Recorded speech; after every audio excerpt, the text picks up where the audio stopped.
I do not engage in farewells. Most make too much of beginnings and endings, when each is one step on a journey that turns endings into beginnings. But we were all children once, seeing the world through our parents' eyes, walking the paths set before us.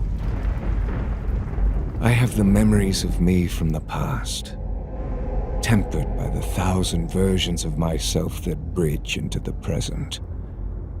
I was once called Lenarian, the first amongst those born to Sanctuary, the hopes of refugees from the eternal conflict made flesh. In my youth, I was haunted by dreams of a world without balance, shrouded in chaos. A descent into utter evil meant terrible destruction. A turn to the complete absence of evil meant stagnation and decay. I told my mother what I saw, perhaps hoping she would see what I did. I sometimes wonder if my vision drove Lilith to respond with such madness and savagery. She sought to protect her children, but the violence she wrought could not discriminate between those she wished to save and the threats she chose to eradicate. I lost my closest friend and confidant to her actions. And more than that again, the consequences of choice ripple through time. As for my father, I believe Denarius came to think of us as a disgrace, that we should have never existed, only agreeing to consider alternatives to our elimination due to the protests of others. I think he would have followed through with his original plans had my mother not murdered the other refugees. He exiled Lilith to the void for her actions, but could not bring himself to harm us. So he took the World Stone, hidden on Sanctuary from the high heavens and the burning hells, and altered its resonance, so our powerful birthright diminished over time. Inarius disappeared, and our gifts, or curse, were forgotten. But for one who is eternal, my father should have known that nothing remains static. I tried to dwell in the present, the call of the balance fading to whisper, and find equilibrium in other pursuits. I found peace in the cycle, in the simplicity of the world around me, in love and life. But that peace was shattered, the cycle abused. Seeking a new path, I came to know the great dragon Tragul, fulcrum of the balance, born of creation, defined by the very existence of Sanctuary. He is more its guardian than any other can claim. No longer defined by my parents, I mastered the art of necromancy while committing myself to Tragul's teachings. Eventually, he gave me a new name, one better suited for the path I chose for myself. Rathma, meaning keeper of the balance. My function and my duty alongside Tragul's for centuries to follow. Disquiet grew as I sensed the return of my mother and father. It seemed the burning hells had been aware of Sanctuary for centuries, allowing it to survive in service of using humanity as a turning point in their never-ending war. The Temple of the Triune had been created by the Prime Evils in order to sow instability and bring humanity into the fold. Inarius responded by founding the Cathedral of Light, which started a proxy battle that culminated in the Sin War.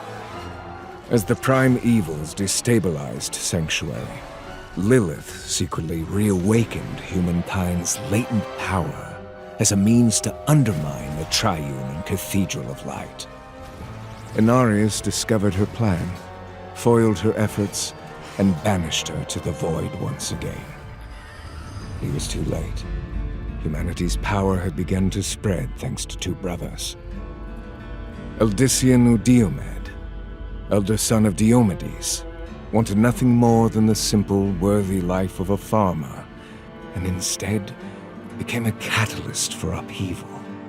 Mendeln, his younger brother, found an affinity for the balance and a desire for understanding.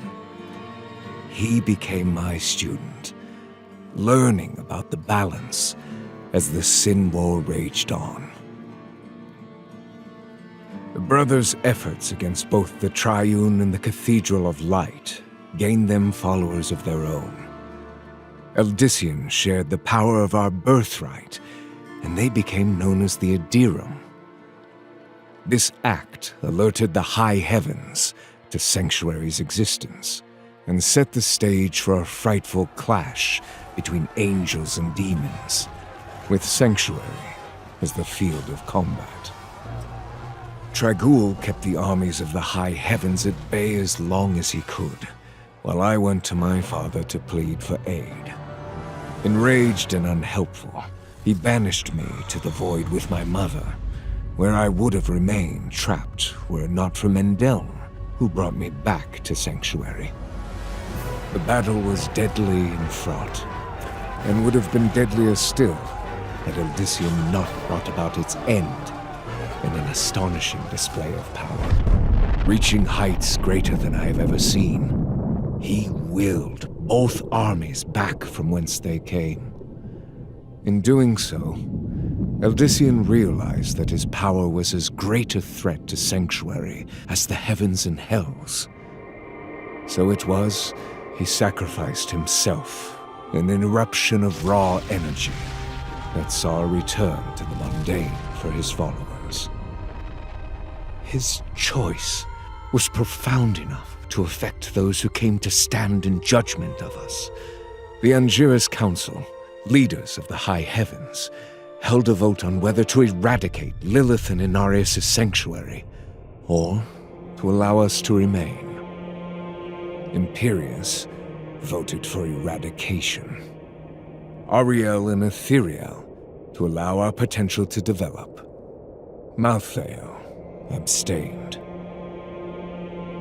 We despaired an even vote would have meant our doom. Ethereal, the Archangel of Justice, who had come to Sanctuary of his own accord to witness Inarius' crimes for himself, was so moved by Eldician's choice, he voted to spare us.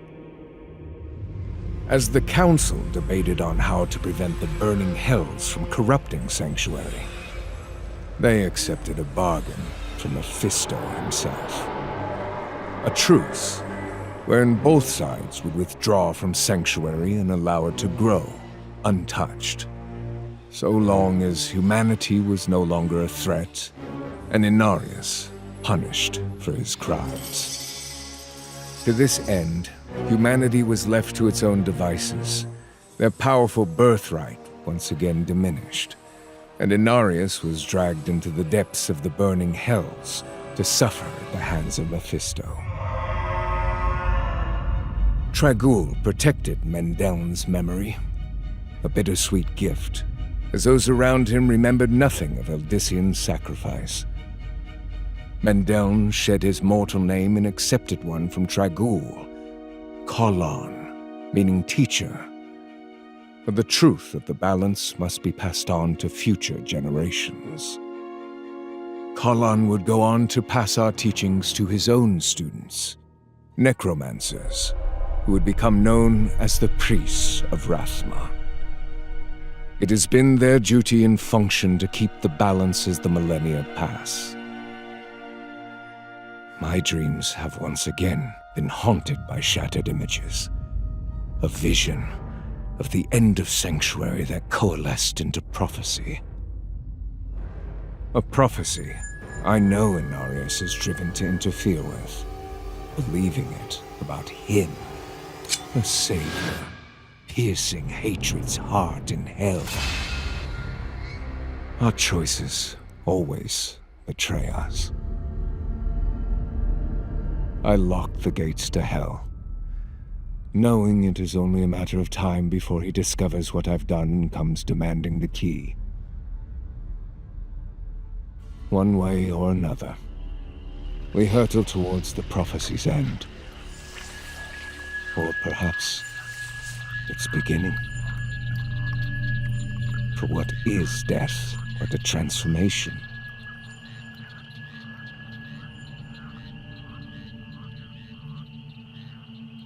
I saw my corpse, and from my mouth crawled hatred.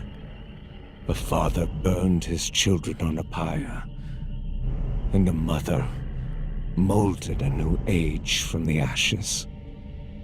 I saw the weak made strong, a pack of lambs feasting on wolves.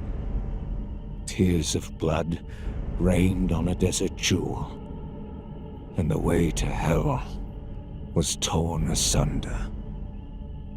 Then came a spear of light, piercing hatred's heart, and he who was bound in chains was set free.